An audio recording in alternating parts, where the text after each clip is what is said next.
भगवान श्री कृष्ण की जन्म की बारे में पंडित जन इस प्रकार वर्णन करते हैं। वैवस्वत मनवंतर की 28 चतुर्युगी के कली के सिर को मर्दन करते हुए अर्थात दापर के अंत में भगवान श्री कृष्ण जन्म ग्रहण करते हैं। भगवान श्री कृष्ण के जन्म के समय समस्त दिशाएं आनंद मुखर हो उठा है।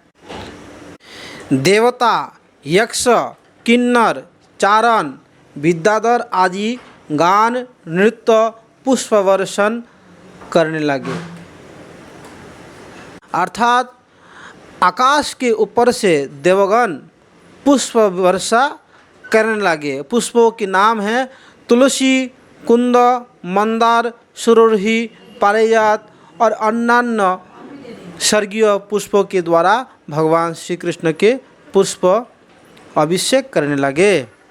भाद्रपद मास, कृष्ण पक्ष, रोहिणी नक्षत्र, हर्षण योग, वृष लग्न, अष्टमी तिथि बुधवार के मध्यरात्रि को भगवान श्री कृष्ण माता यशोदा की उदर से बाहर प्रकट हुई है। जैसा समुद्र मंथन से चंद्रमा का प्रकट होता है, उसी प्रकार भगवान श्री कृष्ण माता यशोदा की गर्भ से प्रकट भई है। कुछ वैष्णवों के मत से माता देवकी के गर्भ से भी श्री कृष्ण का जन्म हुआ। इसके जिस समय माता देवकी के सामने चतुर्भुजधारी भगवान नारायण प्रकट हुई, तो माता देवकी और वसुदेव ने भगवान नारायण की स्तुति की और भगवान श्री नारायण ने उनको कहा कि आप लोग बहुत तप किया है, इसीलिए आपके पुत्र के रूप में हम प्रकट हुई है। तो माता देवकी और वसुदेव ने प्रार्थना की, आपके 2 हाथ गायब कर लीजिए, क्योंकि आप 4 भुजा में मानव उचित नहीं लग रहे हैं। उसी समय भगवान नारायण ने 2 भुजा गायब कर लिए। अर्थात उसी समय क्या हुआ, भगवान श्री कृष्ण की जो युग माया है और गोकुल में भगवान श्री कृष्ण, गोकुल में माता यशोदा ने भगवान श्री कृष्ण को जन्म दे चुका था। और जिस समय नारायण को कहा गया कि आप 2 भुजा गायब कर लो, ठीक उसी समय युग माया ने भगवान श्री कृष्ण को वहाँ आकर्षित किया और श्री कृष्ण को कंस के कारागार में प्रकट होते ही नारायण ने श्री कृष्ण के अंदर प्रवेश कर गया और श्री कृष्ण 2 भुजा वाले के रूप में जो है देवकी और वसुदेव के सामने प्रकट हुई। देवकी वसुदेव यही समझे कि हम लोग जो प्रार्थना की और भगवान से ये प्रार्थना की कि आपका 2 हाथ गायब कर लीजिए, इसीलिए भगवान हमारे प्रार्थना से 2 हाथ गायब हो गया है। लेकिन वास्तव में ये बात है कि भगवान श्री कृष्ण ने नारायण को आकर्षित करके अपने अंदर प्रवेश करा लिया। इन बात को इन लोगों को मालूम नहीं पड़ा। योग माया के द्वारा ये कार्य हुआ, इसीलिए किसी को ये बात का भनक नहीं लगी। और वहाँ पे माता यशोदा ने एक पुत्री संतान का भी जन्म दिया। अर्थात योग माया ही भगवान श्री कृष्ण के कहने से यशोदा के पुत्री के रूप में उस स्थान, पुत्र का स्थान पे जाके लेट गए बच्चा बन के। और वसुदेव जब श्री कृष्ण को लेके यमुना पार करके जब गोकुल में गए और वो पुत्री को उठा करके और श्री कृष्ण को रख के फिर लौट आया और कंस को वही पुत्री दिया गया, जो कंस के हाथ से छूट करके और अष्टभुजा धारण करते हुए माता ने कहा कि हे मूर्ख कंस, तू जिसको मारना चाहते हैं ना, वो तुझे मरने के लिए दूसरा स्थान पे जन्म ले चुका है। तेरा मृत्यु तो बहुत नज़दीक में ही है। यहाँ ब्रज में बहुत आनंद छा गया है। सारे ब्रजवासियों को खबर फैल गया, नंद बाबा का खबर फैल गया कि यशोदा की पुत्र संतान बई है। वास्तव में यशोदा मैया श्री कृष्ण रूपी पुत्र को जन्म दिया, जो नारायण का भी उत्स है। अर्थात नारायण श्री कृष्ण का ही अंश है, जो कंस के कारागार में देवकी और वसुदेव के सम्मुख प्रकट हुई है। और यशोदानंदन श्री कृष्ण जो है वो पूर्ण पुरुषोत्तम है, वो सारे शरीर पूर्ण है, वो नारायण का भी उद्गम है, समस्त अवतार का भी उत्स है। यतचांश कलापंश कृष्णस्तु भगवान स्वयं, कृष्ण ही स्वयं भगवान है। और जितना सारे भगवान के अवतार है, राम, नरसिंह, वराह, कूर्म, मत्स्य आदि सब श्री कृष्ण की अंश है, कला है, कला का कला है। श्री कृष्ण का जन्म जब फैल गए तो बाबा ने नांदीमुख श्राद्ध किया। अर्थात नांदीमुख श्राद्ध ये होता है अपने पूर्वजों के नाम पे, भगवान श्री हरि के नाम पे, देवताओं के नाम पे कुछ दान दक्षिणा, पूजा पाठ, स्तुति आदि किया जाते हैं, खूब दान ध्यान किया जाता है, और वैष्णवों को, ब्राह्मणों को दान भोजन आदि किया जाता है। उस उत्सव में जो दूध दही छिड़काया गया, उड़ेला गया, तो एक दूसरा को मार मार के जो दधिकांत महोत्सव मनाया गया है, गर्ग संहिता में वर्णन है कि 50 योजन तक यमुना के जल दूध और दही युक्त हो गया। अर्थात वृंदावन से लेके प्रयागराज पर्यंत यमुना नदी धवल हो चुकी है, उनके नीला वर्ण गायब हो गया था और दूध और दही की धारा बहने लगी। 500 किलोमीटर तक दूध दही की नदी बहने लगी, क्योंकि श्री कृष्ण भगवान के जन्म के आनंद से सारे गोप गोपी, सारे ब्रजवासी, इवन देवता लोग भी ब्रजवासी बन करके आए और ये उत्सव में अंश लिया, भाग लिया है। और दूध दही छिड़का करके, घी छिड़का करके, शहद छिड़का करके बहुत बड़ा महोत्सव किया गया है। इस उत्सव में कौन कौन आए हैं इसके भी सूची गर्ग संहिता में मिलते हैं। इसके कुछ नाम हम यहाँ पे लेते हैं, आप लोग श्रवण कीजिए। महाराज वृषभानु बाबा कीर्ति मैया को साथ में लेके हाथी में चढ़ के उस उत्सव में पधारे थे।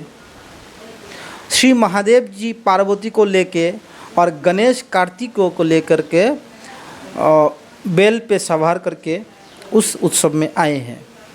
ननिधि अष्टसिद्धि मूर्तिमान गोपी के रूप में आए हैं। ननिधि जानते हैं, अनिमा, महिमा, गरिमा, लघिमा, प्राप्ति, प्राकाम्य, ईश्वता, वशिता, ये ननिधि है।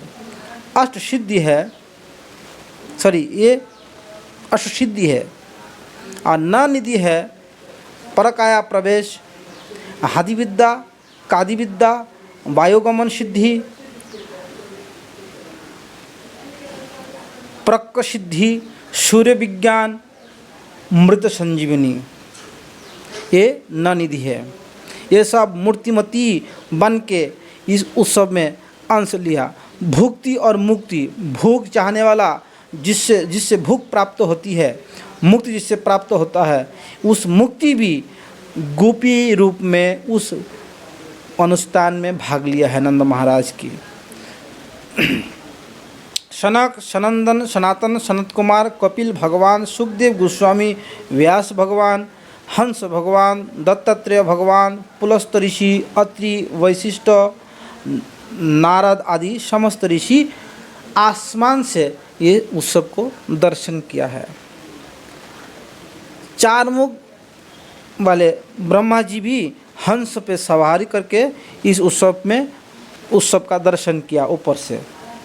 शिव भगवान तो आए हैं नंदी में सवार करके। ये सब जब जितना सारे देवताएं हैं सब ऊपर से दर्शन किया।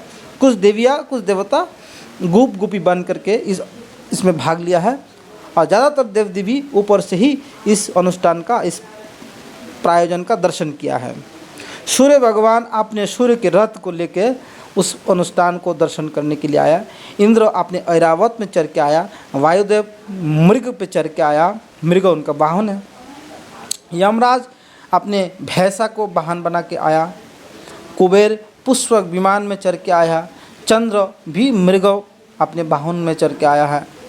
अग्निदेव बकरी पे चढ़ के आया है। वरुण मकर अर्थात मगर मछली पे चढ़ के आया है।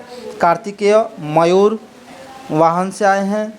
सरस्वती अपने हंस वाहन से आए हैं। लक्ष्मी जी भगवान नारायण का गरुड़ वाहन से आए हैं। यहाँ पे लक्ष्मी उल्लू वाहन से नहीं आई, आपने जो वाहन उल्लू है वो उल्लू से नहीं आई, वो आई गरुड़ वाहन से, अर्थात भगवान की वाहन। दुर्गा जी सिंह में चढ़ के आए, सिंह सवारी। पृथ्वी देवी गौ माता के रूप में इस अनुष्ठान में भाग लिया है। 16 माता पालकी में चढ़ के आए, षष्ठी शंख चक्र झष्टि धारण करते हुए उस प्रोग्राम में आए हैं। मंगल ग्रह बंदर पे चढ़ के आए हैं। बुध वास नामक पक्षी पे आरोहण करते हुए आए हैं। बृहस्पति काला मृग में अर्थात काला हिरण में चढ़ के आए हैं। शुक्राचार्य नील गाय को अपने वाहन बना के लाया है। शनिदेव मगर मछली को वाहन बना के लाया है। राहु ऊँट पे चढ़ के आए हैं और तमाम देवता अपने अपने सवारी को लेके ऊपर ही नंद बाबा के घर के ऊपर ही आसमान में चढ़ के उन अनुष्ठान को, भगवान श्री कृष्ण का जन्म अनुष्ठान दर्शन करने लगे। नंद बाबा ने भगवान श्री कृष्ण का जन्म से इतना प्रसन्न हो चुका है कि तक के हिसाब से नंद बाबा 1 लाख गाय दान किया है। भागवत के हिसाब से 2 लाख गाय दान किया है। और श्री जीव गोस्वामी क्रम संदर्भ में वर्णन करते हैं और गोपाल चंपू में वर्णन करते हैं कि 20 लाख गौ माता दान किया है। आचार्य लोग इस प्रसंग को इस प्रकार बतलाया है कि नंद बाबा तो अपने तरफ से 1 लाख गाय अपने तरफ का था, जो अपने पड़ोसी और अपने सगे संबंधी जो गाय नंद बाबा को दिया दान करने के लिए, जैसे कि और 5 नंद है और वृषभानु महाराज है और जो अपने सगे संबंधी है, उन लोग भी उसमें पार्टिसिपेट किया और कुछ उनके तरफ से भी दिया गया। सारे मिला करके कुल 20 लाख गाय नंद बाबा ने दान किया है। ब्रज कहते उस स्थान को जिस स्थान पे कम से कम 1 करोड़ गाय के चरागाह होता है। 1 करोड़ गाय जहाँ पे निवास करते हैं, स्वच्छंद रूप में विचरण करते हैं और खूब आनंद से रहते हैं, उस स्थान को ब्रज कहा गया है। इसका मतलब ब्रज इस स्थान के नाम है। वृंदावन के 84 क्रोश को ब्रज बोलते हैं। ब्रज इसीलिए है 1 करोड़ गाय कम से कम तो होना ही चाहिए। 9 लाख गाय जिनके पास रहते हैं उसको नंद कहते हैं। 5 लाख गाय जिनके पास रहते हैं उनको उपनंद कहते हैं। 10 लाख गाय जिनके पास रहते हैं उनको कहते हैं वृषभानु। नंद बाबा के पास कुछ लोग बोलते हैं 9 लाख। नंद बाबा के पास कोई करोड़ों गाय रहा, क्योंकि नंद जो है हम लोग नंद महाराज नंद राय कहते हैं। नंद राय का अर्थ है जो नंद के भी राजा है, अर्थात करोड़ों 1 करोड़ गाय जिसके पास कम से कम हो उनको नंद राय कहा जाते हैं। और खैर नंद महाराज के पास तो अगणित गाय थे, इसका कोई गिनती नहीं है। बहुत लाखों लाखों कोटि कोटि गाय हुआ करता था। हम लोग भागवत में देखते हैं जब अक्रूर जी भगवान श्री कृष्ण को मथुरा से वृंदावन से मथुरा ले जा रहे थे, तब अक्रूर घाट में अक्रूर जी जब स्नान किया है तब अक्रूर जी देखा कि यमुना के पानी के अंदर भी नारायण का दर्शन किया और रथ में भी भगवान श्री नारायण अर्थात श्री कृष्ण बैठे हुए हैं। इस लीला से आचार्य लोग यही प्रसंग का वर्णन किया कि जिस नारायण श्री कृष्ण के अंदर बैठ के वृंदावन में प्रवेश करके बहुत सारे असुरों को मारा है, वही नारायण अभी अक्रूर के साथ चले जा रहा है।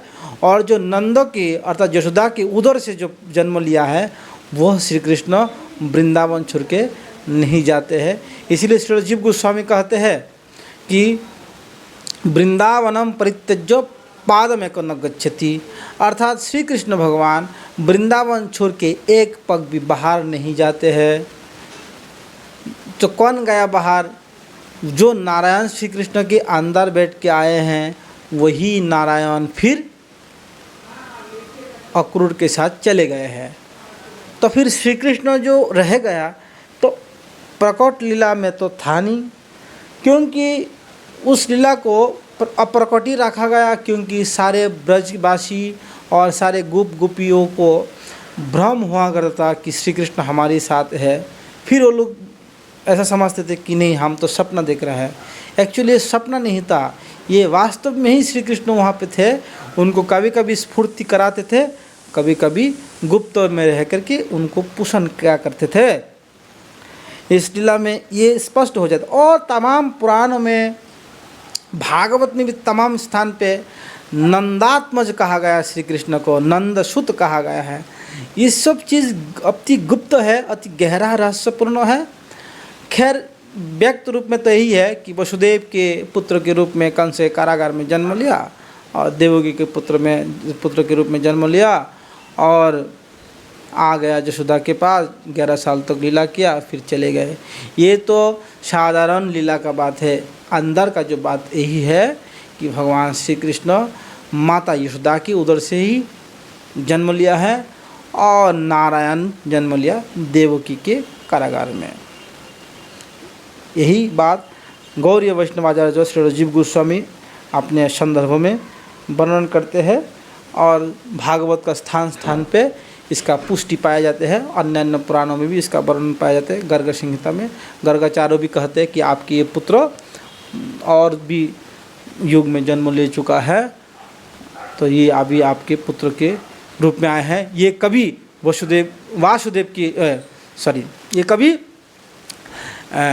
वासुदेव के पुत्र हुआ करता था, अर्थात वसुदेव के पुत्र अर्थात अंश के रूप में कहा गया है।